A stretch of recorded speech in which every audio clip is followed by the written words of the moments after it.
Viral di media sosial video detik-detik petugas dinas perhubungan dikeroyok oleh massa. Saat terjadi pengeroyokan, terdengar pula suara sang anak petugas di Shop yang menjerit histeris.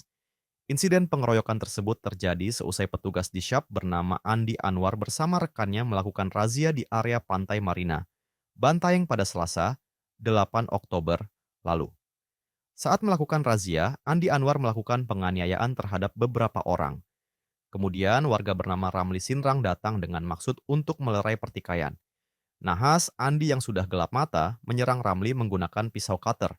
Melihat kejadian tersebut, masyarakat yang berada di sekitar area Pantai Marina langsung mengerumuni Andi. Warga yang tersulut emosi kemudian melakukan pengeroyokan terhadap Andi hingga terkapar tak sadarkan diri. Mengutip tribunnews.com, Sabtu, 12 Oktober 2024. Selain dipukuli, Andi juga dilempari warga menggunakan batu.